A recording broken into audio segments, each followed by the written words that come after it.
All right, folks, I know I've been behind with these videos, getting the stuff up in a timely fashion. Everything's been going crazy. So with everything going on, but I want to bring you guys up to speed. I want to talk to you guys about finally from sick day, we were able to get out and make the donation to Epilepsy Foundation of America, or Epilepsy Foundation of Michigan, sorry. Also with it, I've got updates with 1.0, with where we're at with 2.0, with where we're at with the magazine, where we're at with sick week. Also give you a Tom talk at the end. Like, just trying to get you guys back up to speed on things. It's my fault. So gonna be more conscientious about trying to get these videos up in a timely fashion so I can keep you guys in tune. Thanks guys, and let's get after it.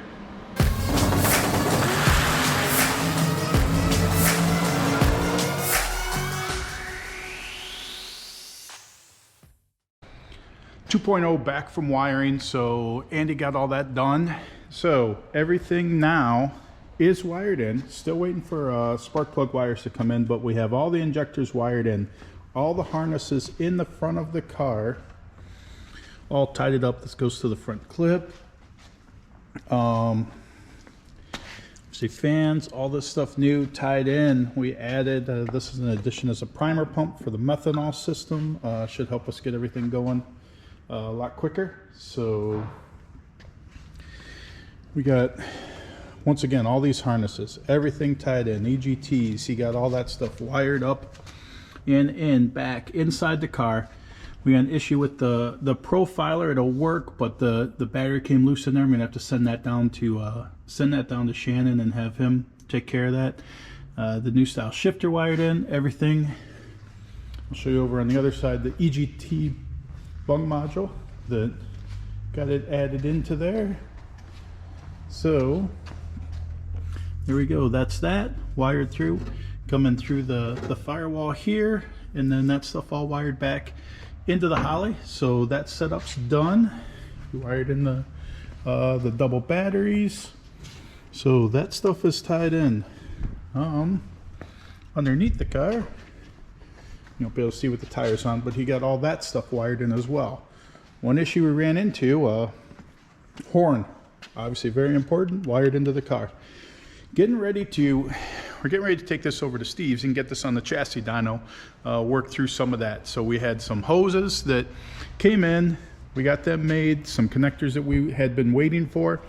We have all that, but as we started to put water in the system, found out that the radiator, when it was shipped, the shroud was on there from Delta Pag, and it had pushed down and actually put holes in the radiator. So it's 4 weeks for Delta Pag to get us another one. We're gonna try and patch it up, and it's actually not here because we're trying to get it brazed to basically fix that, so that we at least have it for now until that other radiator is done. The problem with it is because there's so many custom blocks, fittings, and stuff that we welded into it, and just not realizing it was damaged in shipping. So hopefully we can get that repaired. 1.0, all up to speed here. 1.0 is basically ready to go. We are going to take it there because we've had that ongoing oiling issue where the pressure is good, then it seems like it's bad. Don't know if the bypass, but want to actually run on chassis dyno because you only see it at certain times. So we're going to take that as well when I take everything over to Steve. Hopefully this coming week. And then the back window, I mean, not sure if you're going to realize as much as I do that was always around this car, is the back window was always kind of just, it was just there. Now it's a nice, perfect fit there. Bob did a lot of work on that to get that fitted in there good. So that's all good. Chute mounts, I covered that with you guys before. That stuff's all braced up. So this car is basically ready to go. Front end sitting in the back, but that's where we are at with 1.0. Basically, I mean, it was ready, but it's even more ready just to head over to Steve's. And like I said, we'll get that up on the chassis dyno. We'll get 1 and 2 over there, get everything ready for heading down to Florida with 2.0. And then gonna have to get the wagon over here. We got some stuff to do on the wagon because Aiden's taking the wagon to sick week. So got to get that ready and stuff so that can head down to Florida as well. But that's where we're at with 1.0 and 2.0 right now. So thanks guys. And the ice cream truck. So the goal is that we're hoping to take the ice cream truck down to, well actually, you know what? Here's that radiator I was talking to you about. So this is what we're talking about. We have this and this, and then like I said, you're talking the custom fittings and stuff here, but this is the part that the shroud was already attached to this in shipping, and obviously it got pushed down. I mean, the separation there was quite a bit, and it just in shipping it must have had 200 pounds worth of shit shoved on top of it and just basically pushed it down and pushed it into this. And we never took the shroud off. We just got everything ready and mounted it together, and obviously we should have looked at it closer. But on to the ice cream truck. So we're hoping to take the ice cream truck down to Florida as well. So trying to get it roadworthy for being able to do 1,000, 1,500 mile cruises. So that's where we are at. The air compressor, which I will show you here. This is the old air conditioner compressor. Now we were able to convert that to an air compressor and use that to air the system up. If you see, this is all on bags. So we're able to use that to do that, and the air horns. And we were able to do all that all through Midwest Drags, no problem. Got back, still did it. And then that pump ended up failing. We had an oiler, an inline oiler, so we would oil that pump and everything was fine. Then that went bad, and after that went bad, we've gone through 3 pumps and none of the pumps have lasted more than 30 miles. So we're going back to the original thing, which Blake at 417 had an air pump on here, like basically an old Ford style one that's converted to, well, air conditioner compressor, but it's a bath style, so it actually has oil in it all the time. And it wouldn't fill up the system very quickly, and it made a mess all over everything. It was always spitting oil out, and I think just the rings were gone in it. But so we got a rebuilt one, redid the pulley system, made this pulley a little bit bigger to spin this a little faster. So what we are hoping with it is that we can get this now to control the onboard air system and hopefully be a lot more reliable. So that's the goal with it as well. Going through, change some stuff in the back, which yeah, we are sitting up on the bumper, but either way, the air came out of the system and we're up on the bumper there. But be able to drag the back bumper with this, and we had gone through some stuff. We moved basically the disc brake caliper to the bottom, so just different stuff like that. But trying to get the old ice cream truck ready to go so that we can have it down at Sick Week as well. So it's going to be quite the event to get everything that we need to get down there. 2.0, the trailer that 2.0 pulls, the ship box down there, the ice cream truck. We're in Michigan, so that's a lot of stuff to try and get down there, but that's where we're at, the ice cream truck and other stuff that's going on at the shop right now. So that's what you got. Sick the Mag is taking off like wildfire. Never in a million years would you imagine the support that we're getting from the drag and drive community and everybody else with the magazine. First issue came out, we got a bunch of extra copies of it. That sold out. People still requesting that first issue, but I mean, it's gone. And so we're in depth on the second issue. The second issue that's going to come out here in November is covering Rocky Mountain Race Week 2, Drag Week, Roadkill Nights, and Sick Day. So that is what's going to encompass in that. Going to be well over 200 pages. If you got the first one, make sure obviously you got your subscription going for the second one. If you didn't get the first one, definitely get on board for the second one. I mean, it is a quality publication and definitely coffee table material, beautiful pictures in it.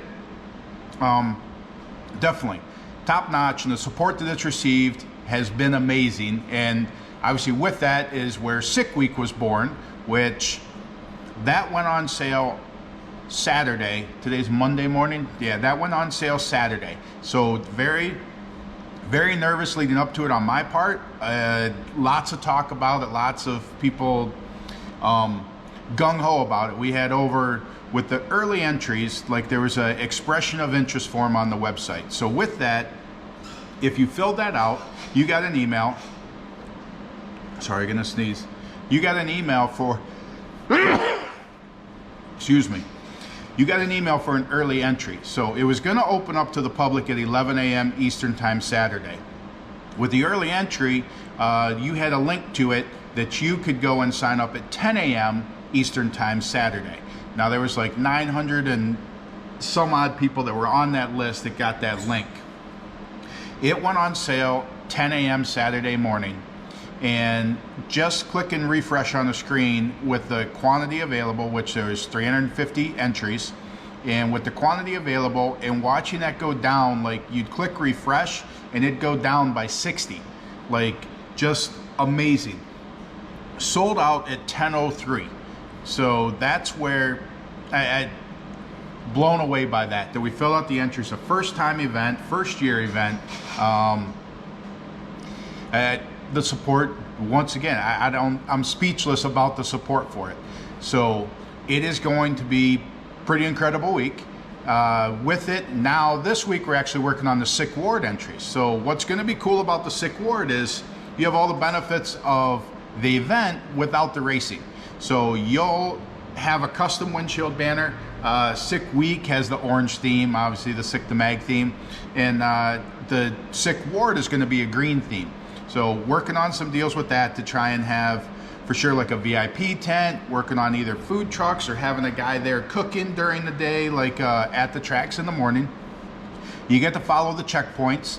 And then at the end of the week at the awards ceremony, not only will all the Sick Week participants be there, all the Sick Ward participants will be there.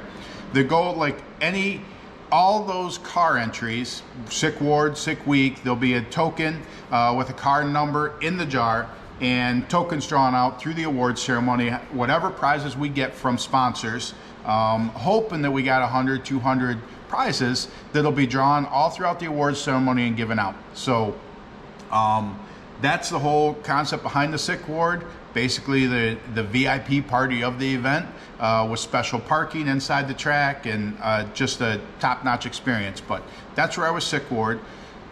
Sick Week sold out once again. So, but thank you guys for your support. I couldn't do it without you guys. So, Tom Talk today. So, giving back. You have to give back to your community. The community that supports you, that you live in, that you work in, that you play in. You always got to give back to the community, and so many people do. And I mean, it's just strictly a reminder. And I mean, and this is where I bring up Sick Day, because Allison, Kyla, and I finally went down to Epilepsy Foundation of Michigan. It's been so busy, but we finally got there to drop off the funds raised from Sick Day. So Sick Day happened at the pizza place, at Sick Pizza. I actually have their hoodie on today. It happened there for one day selling pizza slices. So raised over $6,000 that day by selling pizza slices with a pseudo car show with everybody hanging out. And then Friday, the day before Roadkill Nights, here at M1, I'm actually at M1 right now, but here at M1, we had Sick Day, which pseudo cars and coffee type deal. So with that, with the shirt sales, with the car show parking, or passes, or whatever you want to call it. Basically, you got the logo. Another almost $14,000. So we rounded that whole thing up, and we presented a check to Epilepsy Foundation of Michigan for $20,000. So Epilepsy Foundation of Michigan, unlike a lot of the big nonprofits, they don't spend the money that you donate to them on advertising to try and get more people to donate. So they're good or bad. They're one of the less thought about charities when people go to raise for them or raise money. We've done it for years. We've raised, I don't even know, 50,000 plus for them in the like 3-4 years that we've been doing it. Kyla actually has epilepsy. Now she's been seizure free for over 3 years. But I mean, she'll always live with that. And there's so many people that have seizures on a regular basis, so many family members, so many people. And I mean, it's just, it's it's near and dear to us. I mean, this helps pay for kids to go to camp. This helps pay for obviously education in the whole thing, and support for people with epilepsy. So that's that give back that I'm talking about right now. But in general, like giving back isn't like, it doesn't have to be anything that extreme. Giving back could be volunteering at the local food kitchen. Giving back can be volunteering for anything. So I mean, and giving back doesn't even necessarily have to be as a fundraiser. I mean, it can be supporting, like, well, I guess with Sick Week. Like, there's so many people that say, hey, I just want to help and I don't want paid for it or anything like that.